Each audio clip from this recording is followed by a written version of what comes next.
I just have one question today. I believe you've talked about expectations, and I feel that sometimes I tend to be too inclusive in society. Oh, what is the too inclusive?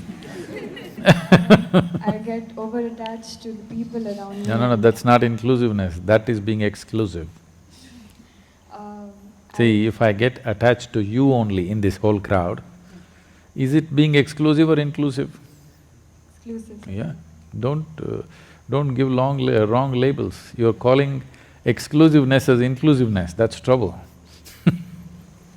I just want to know how do I make sure that I get rid of the expectations I have from people and not let whatever their opinions are about me get to my head. There are two openings which allow things into your head, these two.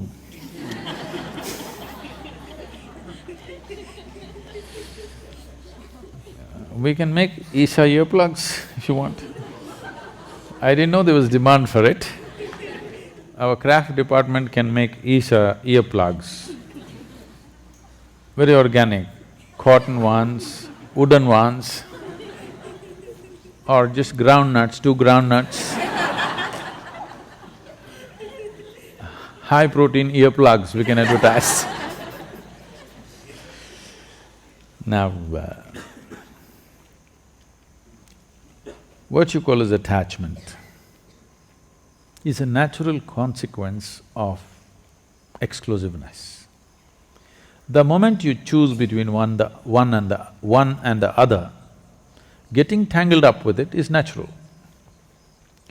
See, we've already gone through this today.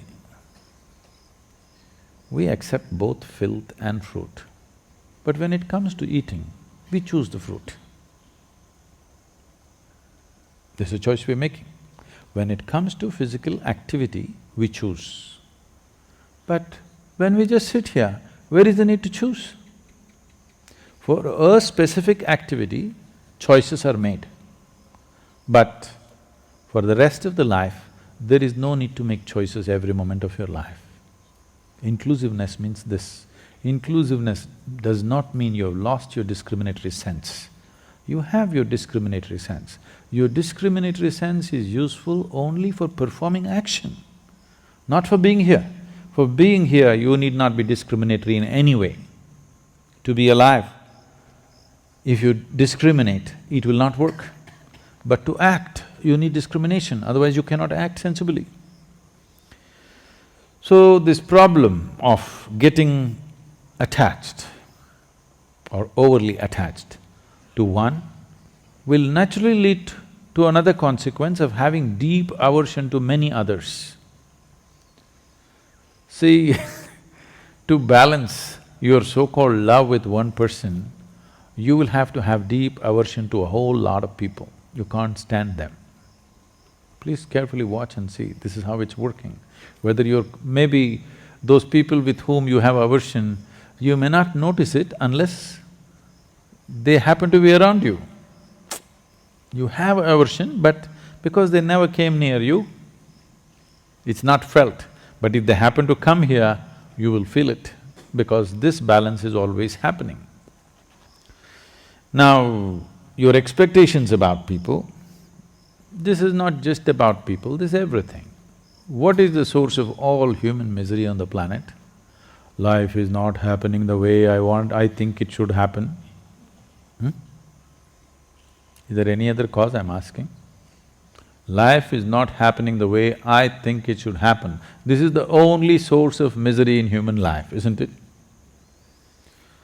Tell me, is it easier to change your thinking or the world?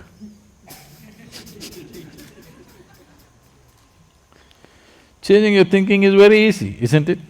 And first of all, now, when what you think is so important for you, have you taken this faculty of thinking into your charge? No, you're in a state of mental diarrhea. If everything that happens in your thoughts come true in your life, you're finished.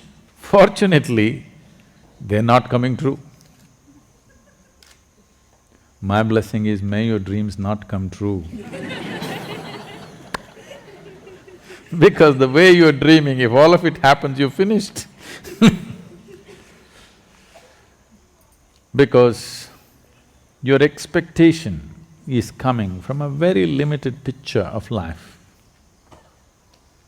If you want your life to yield in a maximum way, even in material life, I'm saying, in a maximum way, I'm not talking about some spiritual dimension, just in your material life, if you want to yield maximum in this world, no expectations. You know Shunya meditation? No expectations. No expectation does not mean you don't have an orientation. It is just that you don't… every moment you don't go about calculating, oh, I didn't get what I want, I didn't get what I want did not happen. No, it's just that if you want to move in this direction, how far you will go will depend on how much gas you have, isn't it? And if you have expectation, you are wasting all your gas in simply revving up the engine all the time and you won't go far.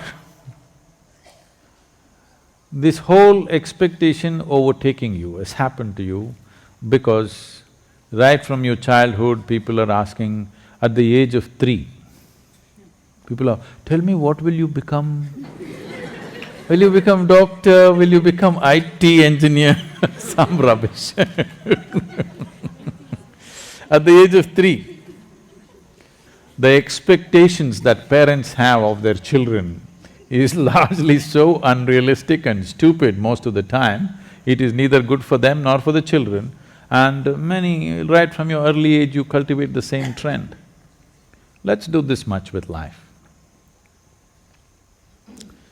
See, all this problem is because happiness is a tomorrow thing. You understand?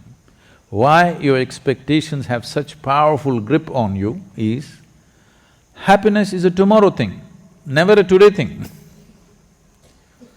Because only if this and this happens, I will be happy.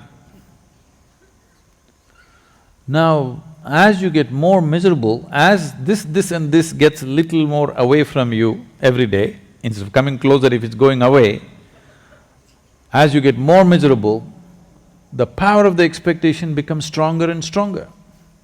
Right now, let's say you're really blissed out, but you want this to happen.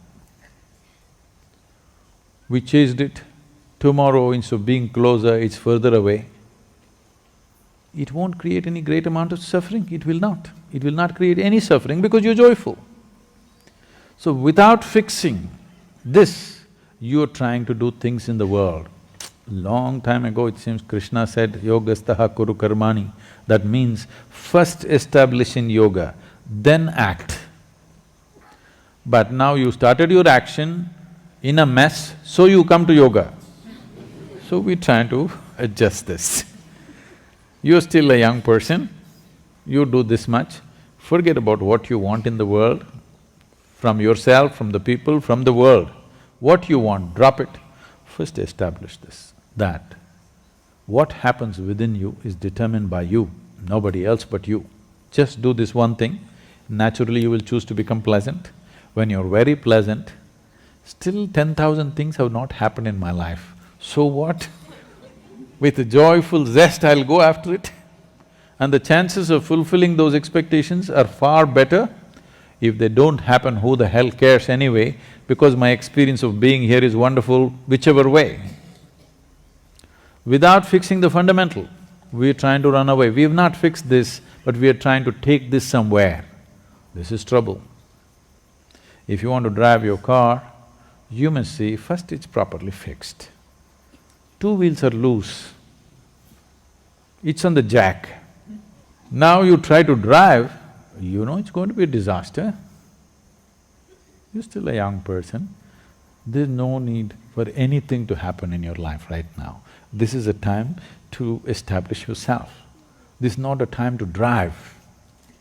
If you drive before you fix the wheels, it's going to be painful and disastrous. Don't do that to yourself.